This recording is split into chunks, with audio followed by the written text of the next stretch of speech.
John, such a pleasure to be speaking with you. Me time's a real blast. I really enjoyed the movie.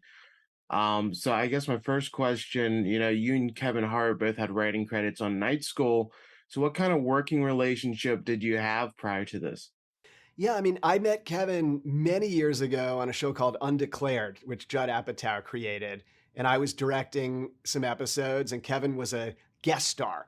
And he was just at the beginning of what would become an extraordinary career. And I just thought this guy was unbelievable. And then I liked him so much, I cast him in a small part in my movie Along Came Polly. Severely underutilized his talents, but I, tried to get the best people I could. And then we kind of reconnected on his movie Night School. I did a rewrite on it towards the end, right when they were about to begin production. So we kind of rejoined there. And when I finished the first draft of Me Time, it was like, who do we want to play the role of Sonny? And it was just like Kevin Hart. If we can get Kevin, I think we have a movie. And so we, texted each other, texted him, he wanted to do the movie, and I revised the movie. He's so funny and such a huge talent, but a great writer in addition. So we would have these long conversations, over the phone, and I would just be writing everything he said down. And then I rewrote the script kind of, with Kevin in mind. And then it took off from there. Yeah, you have such a great duo here for the two main actors. Kevin and Mark are just so great in it. It's hard to just imagine it with anybody else. So how did you get Mark on board? Mark, I didn't know Mark. I mean, we sort of had a lot of mutual friends, but we hadn't met or worked together. And we sent his team the script, and I think, it got through his agent and manager. They liked it and passed it on to Mark. And I know he and Kevin wanted to work together for a number of years. And Mark just loved the character of Huck. I think it felt different from other stuff he had done, but related in the way that he could nail it. And he and I had a great phone conversation. And next thing you know, Mark came on board. And so it was, it's not always that smooth, I promise. But this one was, just kind of the confluence of he had the time, he had the slot in his schedule, and he wanted to do it. And we were off to the races. You spoke about rewriting the script to kind of fit Kevin. I think something he's really displayed the past couple of years is just how versatile of an actor he is, and that he can, pull off some of those dramatic scenes just as well as his comedy. So, as a director, just how great was it knowing that he could nail, anywhere you took that script? Yeah, I mean, Kevin is a brilliant dramatic actor. There's people that can just do comedy, but he's shown he can do more than that. And this movie, I wanted to kind of combine both things. He's obviously going to be funny, and it's a comedy, for sure, but he's playing a grounded character. He's dealing with family issues and, pushing his son away and pushing his wife away. And, these are real, pushing his best friend away. These are real things.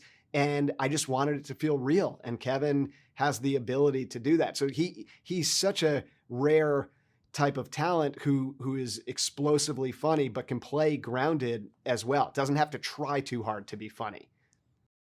Definitely. And Sonny's storyline, like you mentioned, he's kind of pushing his family away. Well, that is his core focus. And it really speaks to like just how difficult it is to kind of balance work and, life commitments. So, what really made you want to explore that theme throughout the film?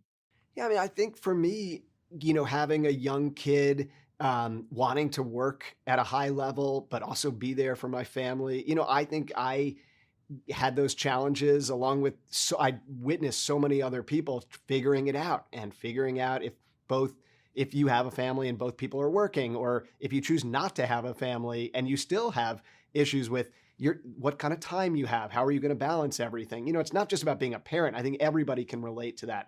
My personal way in was the idea of trying to balance work and family and be there for, not only my daughter, but my aging parents at the time and this and that, so it sort of spoke to me personally. And of course you kind of weave those themes in subtly into the body of a big laugh out loud comedy, but they are important themes to me. I got to ask you about the animals in this film because there's some great ones here. Um, the mountain lion cub, was that a real mountain lion or was that all CGI? So no, the Cubs were real. There's a little CGI with them, but for the most part, you are seeing Kevin holding a cub, and we weren't sure. We heard that Kevin didn't like animals. I'm not saying dogs and cats, but like, you know, listen, I wouldn't want to hold a mountain lion cub unless I knew it wasn't going to bite my face off. But Kevin was an awesome sport. He went for it, and he had to hold that thing, and they're squirming, and they have sharp teeth. And so the lion was primarily CGI, but the cubs are probably 80% real. Were the turtles the real deal? Combination, a lot real, and then we literally had like a 3D printed tortoise.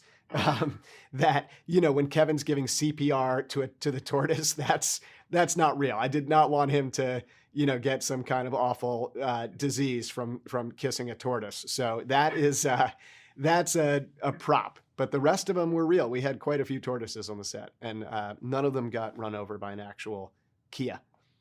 That's awesome. And it was so great seeing John Amos in the film, and he is still just so funny. What is it like working with, a real certified legend? Great. I mean, he shows up to set, and to see first not only myself but so many people who had grown up with his TV and movie work, just the level of respect we all had for him, because he's an icon and has had such an amazing career. And then he's just such a sweet person. You don't know what he's going to be like, because sometimes he plays these sort of tough, gruff characters, but he's a sweetheart and really funny. Still has it. He can. There's a lot of improv in his moments, and he was up for it. And Kevin too came to the set. It's a phone scene he has with him initially, and sometimes actors will do that off the set. But Kevin drove down to the set because he wanted to be there, in person with John, and it was just really cool to behold.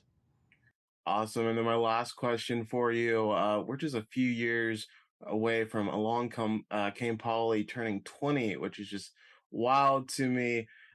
Looking back, how do you view that film and what it did for your career? Yeah, I mean, I loved making the movie. It was my first sort of studio movie as writer director. I'd written on Meet the Parents and Zoolander, but that was a big one for me.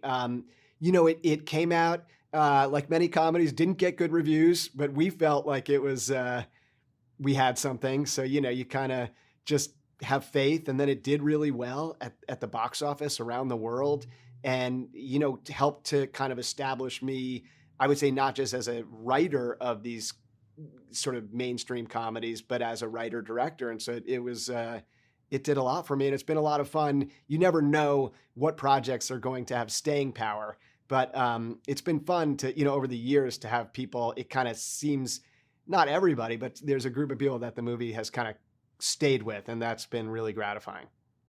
Awesome. Thank you so much for your time, John. And you've made some of the funniest films in the past 20 years. So thank you for another great one with Me Time. I really appreciate it, man. Thank you so much. Thanks, guys.